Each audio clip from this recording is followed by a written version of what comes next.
'Cause you got a heart so big it could crash this. Gabon, ikasle maitiok, gaurkoan, finantzazio eta inbertsio arloko BEC eta payback ariketak lantzeko bideo tutorialtxo bat prestatuko dutzuet, eta hortarako aukeratu dut 2022ko uztaileko ariketa. Dakitzun bezala, hemen ariketu honen helburua da inbertsiorik errentagarrien aukeratzea, eta hortarako bi metodo erabiltzen ditugu. BEC, balio eguneratu garbia, eta payback. Ariketa dinosku.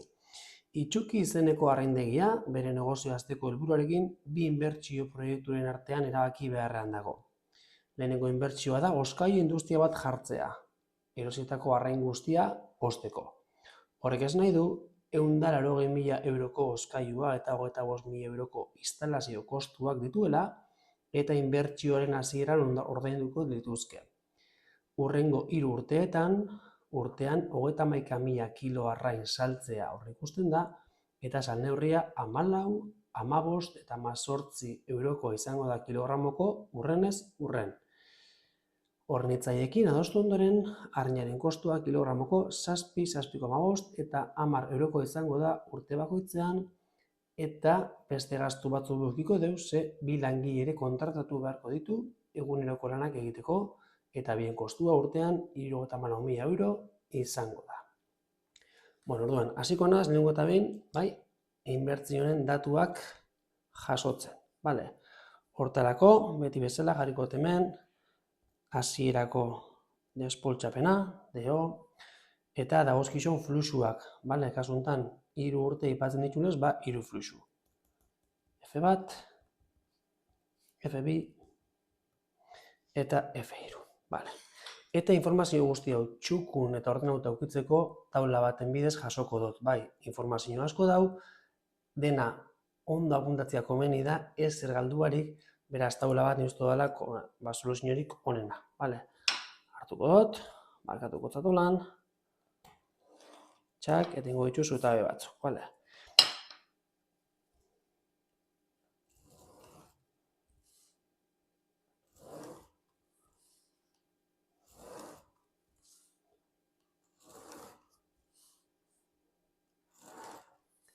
Txak. Orduan, A inbertsioan, hozkailuan, hozkailua jarrikotzat, edo A, simplifikatzearen, eta aztenaz, datuak sartzen. Azteko eta behin zen duzku, 180.000 euro utziko ditxula hozkailuan, gehi baita 25.000 euroko instalazio kostuak, beraz, guztira, izango diez, 205.000 euro. Inbertsio bat. Inbertsio honi esker, obviamente, gu 205.000 euroko inbertsio bat ingo dugu, diru hori horrelatuko dugu, diru hori sakrifikako dugu, horri esker, lehen baino diru gehiago irabazteko, edo azkarrago ekoizteagatik, edo gehiago ekoizteagatik, edo hobi hau ekoizteagatik. Kasu honetan, orduen, dinuzkun fluxuak izango ziren urtero 11 kilo arrain, eta, ontsin behar duguna da, fluxu bakoitzen kalkulatu zenbat irabazten dugun. Hortarako, hartu behar dugu, foetiko formula, fluxuarena dela, fluxua berdin, kobroak ken ordainketak. Nire ikusi bio zenbat diru sartzen den enpresan kobruen bidez, eta ikusi behar dut enpresak zenbat diru, edo enpresatik zenbat diru urteten den, enpresak egiten dituen ordainketen bidez. Eta horrek emango duzta, urte hortan irabazi duten diru kopuru hori. Orduan, azten manaz kobruekin, kobroak eti berdin, zan dugu, 31.000 kilo arrain, eta lehen urte horretan, 14 eurotan salduko dugu, beraz, bider 14, Horein ezkero, ematen duzku, diesela, kobroak 434.000. Orduan, oin, korra baditut, oin faltagat, ordainketak. Kasuntan, ordainketak izango ziren, 31.000 kilo arrain 7 eurotan bakotxa, enpresonek merke erosten dugu eta karo saltzen dugu, eta ematen duzku ordainketa batzuk, kasu honetan 217.000 eurokoak, Eta, ojo, ezaztu, esan duzku baita, enpresa honek ditula langile batzuk, bai, langile horrei ordaindu beriakie, eta hori kostua da. Eta urtero 74.000 euro utziko ditugu ordainketetan. Beraz, txema dugu, 217.000 euro horrek, 74.000 horrek, 291.000 euro ditugu ordainketetan. Vale. Eta ontxe, zein bidot? Ba, formulia, kobroakin ordainketak, fluxua berdin izango da, 4.000 kobrotan, ken, 2.901.000 ordainketetan, eta emango duzku saldo positibo bat, 153.000 eurokua. Vale. Hortxe dekot, fluxua. Urren urtera noa, bigarren urtien. Formulia behin aplikauta hemen, behin diatitxan nikue da. Beraz, hemen hasiko nahi zuzen ninak kobruekin. Kobruak, zenba diez, esan dugu, 31.000 kilo arrain, baina bigarren urte honetan 15 eurotan salduko dugu. Beraz, kobruak izango diez berdin, 475.000 eurokoak. Vale. Ordainketak zenbat, esan dugu,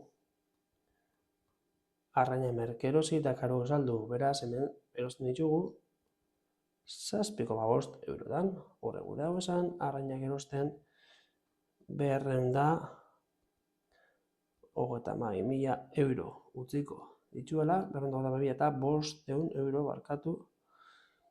Eta, batu bitzat, astu barik, bi biergin horrek daukien kostua, eta bisek batuta emango dozta 306.000 eta 500 euroko ordainketa batzuk. Beraz, fluxu izango da, kobroak, 465.000, ken, 306, 500. Eta horren emaitza izan behar da, 158.000 eta 500. Hau da, bigarren fluxua. Hirugarren urtera goaz, venga, hemen kobruak, berriz 51.000 kilo saldu ditugu, oin inoiz baino garesti xau, 18 eurotan, beraz, kobrotan dekoguz 558.000 euro, ordainketetan zenbat, dekoguz 31.000 kilo arrain, kasuntan inoiz baino garesti xau erosi dugu 10 eurotan, beraz, ordainketak printzipioz 310.000 euro arrainetan, gehi, astu barik, bai? 34.000 euro baitxa biarginetan, eta honek emango duzku 384.000 euroko ordainketa batzuk. Fluxuaren formula aplikatuko dugu, eta 558.000 euro kobratu ditugu, 384.000 euro gastatu ditugu ordainketetan, beraz, saldoa izango da 134.000 eurokoa. Bale, hor behako guzia, lehenengo inbertsioko fluxuak kalkulatuta. Izten dut.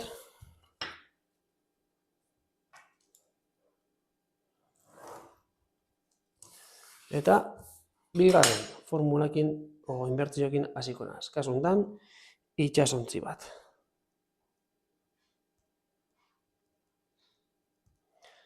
Bale? Ariketa inozku. Bigarren inbertsioa itxaskiak biltegiratzeko arrainontzi bat erostea da. Hasieragunean 50.000 euro ordaindu behar ditu, eta lehen urtearen amaieran 15.000. Bale, guztira izango diez 65.000 euro, baina momentu diferentetan pagatu ditugu eta guk momentu diferente horietan kontabilizatuko ditugu. Bale, inbertsioak 3 urteko iraupena izango du, bestiak bezala, eta lortuko dituzken fluxuak, kasuntan fluxuak dinonien sarrerei buruz edo kobruei buruz ari da, niozko helen gurtian, 30.500, bigarrenien 54.500, eta hirugarrenien 78.000. Urren ez urren. Ontzi hori errazik intzen denez, urtero garbiketa eta mantentze lanak egingo dira, eta haien kostua 1.000 eurokoa izango da urtean. Eta gero dinozku azkenik 3 urteren ondoren, barku edo itxasontzi hori edo vapore hori saldo egingo da eta 5.000 euroko ondar balio izango duela kalkulatu da. Vale.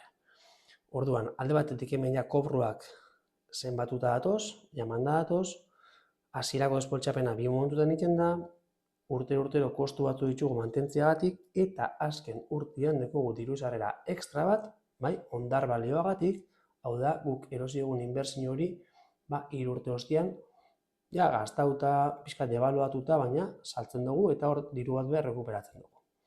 Beraz, goazen hori guztia apuntatzera. Hasierako despoltsapena, esan dugu, lehenengoko momentuan, 0 momentuan guk 50.000 euro gitxi haukin geratuko gara, gure eskuen, bale?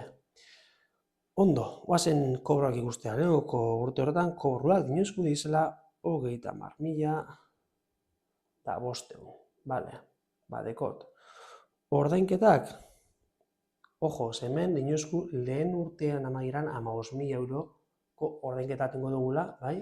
Inbertsioaren bigarren ordainketa hori, bai? Lehenengo nien 50, lehen urtean amaieran 15. Beraz, nik kobrotan, ordainketetan barkatu, urte horretan 15.000 euroko pago bat egin behar dut, urte bukaeran, bai? Orduan, hori kontatuko dut, eta baita urteroko mantentze gastu horrek, parkua garbitzeko eta bar, 1.000 eurokoak. Beraz, guztira, 16.000 euroko ordainketa batu ditugu. Fluxuaren formula aplikatuz, dekogu 30.000 eta 500 euro kobrotan, 16.000 euro ordainketetan, eta honek ematen duzku 14.000 eta 500 saldo bat. Txak, badekot. Bale, untzen, bigarren urtera noa. Kobrotan, zehaztuta dator, eta daukoguz 54 eta 500. Ordainketetan, kasu honetan jazdeko eta 15.000 euroko ordainketa hori, bakarri dauket, mantentze gastua, barkua garbitzearen 1.000 euro. Beraz, fluxua izango da, 54 ken 1.000 euroko mantentze gastuak, 53 eta 500. Jak? Bale, eta azken urtera noa, eta hemen, ojo, zedeko talde batetik 68.000 euro kobrotan, baina gogoratu urte hortan, bai, 5.000 euro salduko dizela ondar balioagatik, quiero decir, erosi dugun inbertsio hori kasuntan itxasontzixe, salduko dugulako ja debalauta, ja bizkat matxakatuta eta ez berri, bai, erabilita bigarren esoko merkatuan, 5.000 eurogatik, eta hori niretako sarrera batero kobro bat gizo da. Beraz, guztira, kobrotan ukiko ditugu 73.000 euro. Ordainketak zenbat? Urte honetan bakarri dekotez 1.000 euro mantente gastutan. Beraz, fluxua izango zen 73.000 ken 1.000 72.000 euroko fluxu bat. Bale? Pues honekin, badeko guztia fluxua kalkulatuta. 'Cause you got a heart so big it could crash